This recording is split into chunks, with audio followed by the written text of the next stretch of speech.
at some point, we, the media, need to pause and ask ourselves serious questions about how we're thinking through what's going to happen and how we present it, because our predictions affect outcomes to some extent, and they also, of course, determine our credibility. People judge us based on our predictions. And certainly, if you live in the world that I live in, the media world, the political world, I mean, not many people believe the president had any chance whatsoever. I mean, none.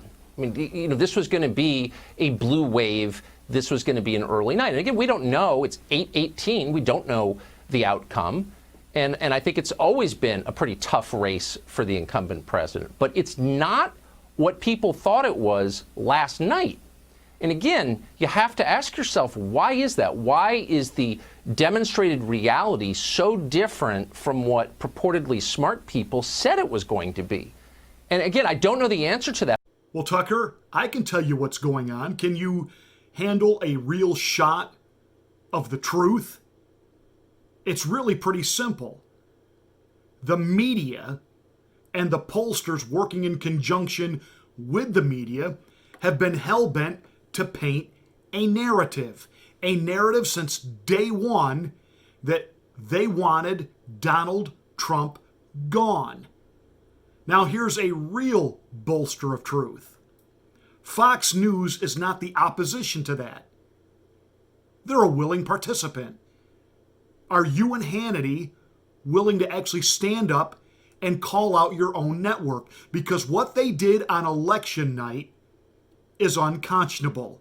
In fact, one of your own guests called it out.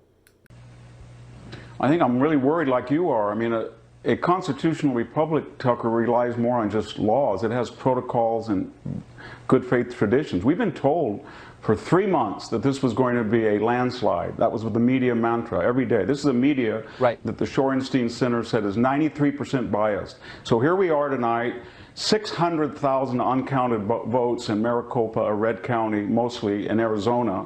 And we don't even have any idea except that Donald Trump has a lead in Pennsylvania, and the media told us that this could not happen. And they did that. Why? Did they do it so we would get information, so we'd be better citizens? No, they did it to gin up enthusiasm for one candidate and to decrease momentum for the other. And then we heard last night that Arizona was in the bag, it's all done, and people called that state before they did Texas and Florida in some cases. Now, I have nothing personal against Tucker Carlson. He's one of the few guys over at Faux Pas News, formerly known as Fox News, that I have any amount of respect for, that I enjoy watching. But last week, I noticed a change even in Tucker. Tucker was really going after the Hunter Biden scandal, the Joe Biden money laundering scandal, the selling influence of the office of the vice presidency to foreign entities. He has a breaking interview, news scoop, and by the end of the week, he is saying, we need to stop piling on Hunter Biden.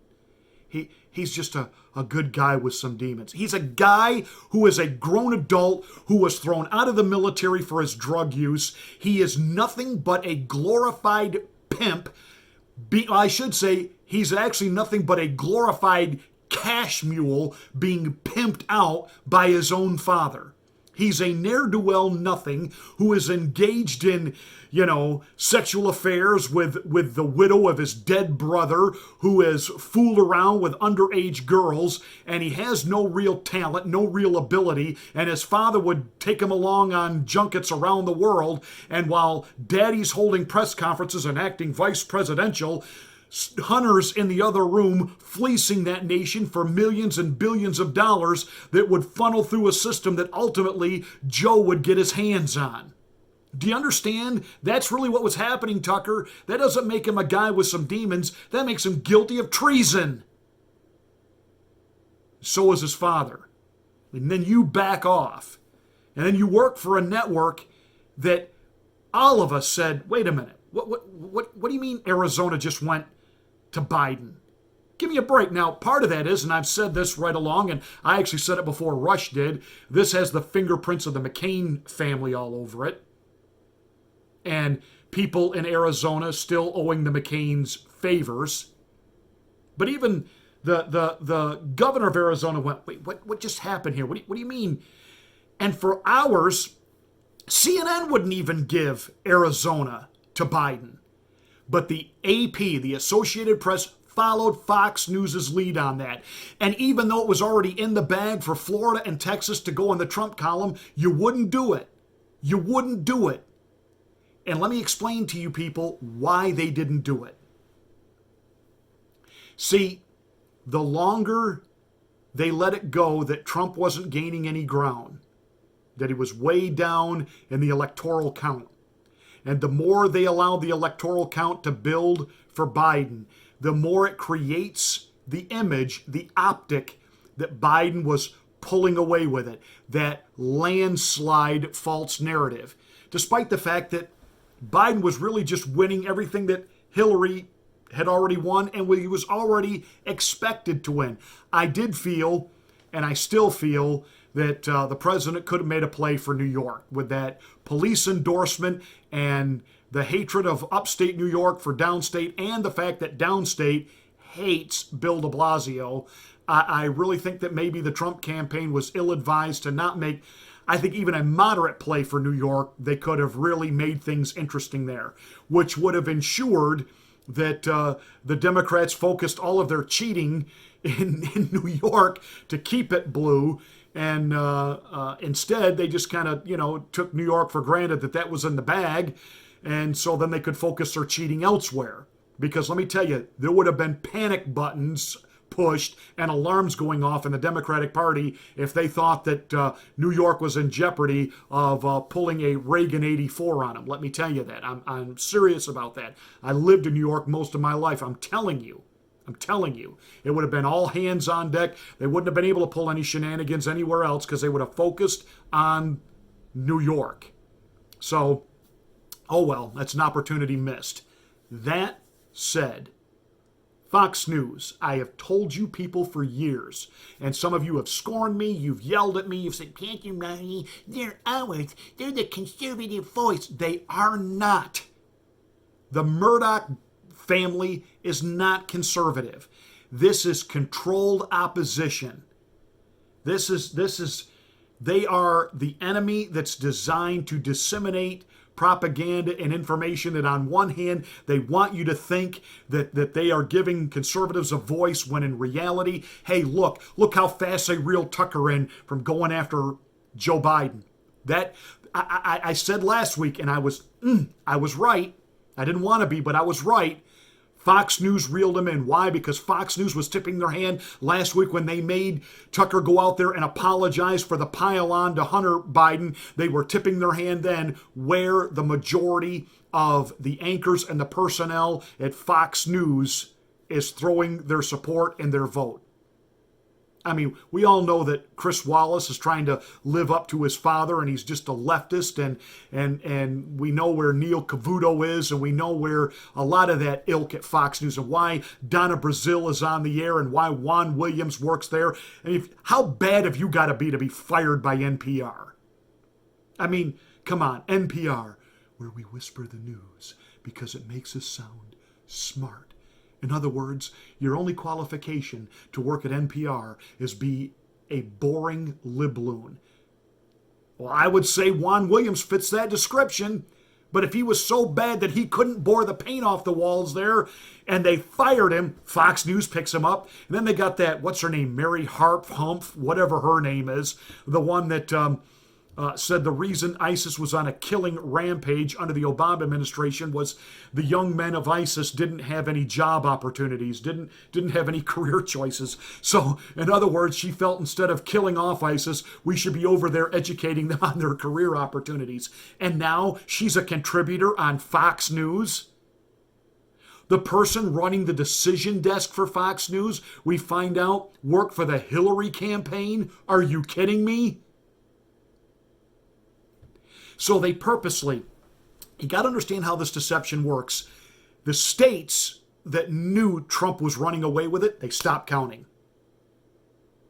Now, why do they do that? They stop counting because it's like, uh-oh, Now, see, they did that in 2016 and they were caught so off guard, they weren't prepared to cheat because they just really believed their own propaganda. You know, like Hitler did in his bunker. Yeah, Hitler, bunker, Biden, bunker. Anyway, Hitler in his bunker. Berlin is on fire. The Bolsheviks, the Russians are closing in. And yet, Hitler's on the radio telling his people, we got this. We got this. And there was a part of Hitler, right up until the moment he pulled the trigger, I think he believed it. Goebbels, his minister of propaganda, believed this swill and this hogwash. You know, when you become so deluded, you actually believe your own hype. And Hillary and the media were convinced they were going to mop the floor up with Donald Trump. She didn't even bother to campaign. They were doing the same thing this time, only they had a backup plan, a just in case. And that was, poof, out of thin air, ballots just appear. And it's happening in these Democratic-run states. You know, think about it. On American Idol or The Voice or America's Got Talent, all these shows, why millions of Americans can vote and they can tabulate those votes in a matter of seconds and declare a winner. And we got states, it's taken them a week. A week. But it's funny, the Republican states, Ohio, Florida, they had early voting. They didn't have any problem getting their vote in at a decent hour on election night. 2016, when all the voting stopped, or all the tabulation stopped at around 9 p.m., and I mean, from like 9 p.m. to midnight, we're like, what's going on? Nothing, no numbers are changing. It's because those boards of election were in shell shock of the Trump turnout. Only this time, when they stopped counting, it was to, again, they wanted you to turn the TV off. They wanted you to get frustrated and tired and just go to bed. Why? So that in the middle of the night, votes could just start appearing. And Fox News is part of that deception.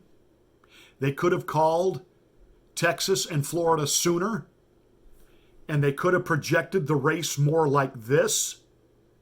They chose not to. Because, see, now, here's the thing. I do believe the president won re-election. And even if the courts step in and do what they should do, which is stop some of these fraudulent ballots from being able to go forward, it's too late. The narrative is already created now. The president will be perceived for 4 years of having had the courts to help him steal an election, because the media has projected and promoted a false image that Biden won. And Fox News is in this up to their eyeballs. And so, Mr. President, I've already said in a previous monologue and in a previous video, I do believe at some point you will launch your own news channel. I really do. I believe, buy Newsmax and rename it Trump News. And I know the temptation will be, the guys that get the ratings over at Fox News are Tucker Carlson and Hannity.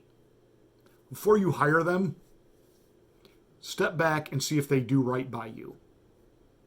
Will they call out their own network?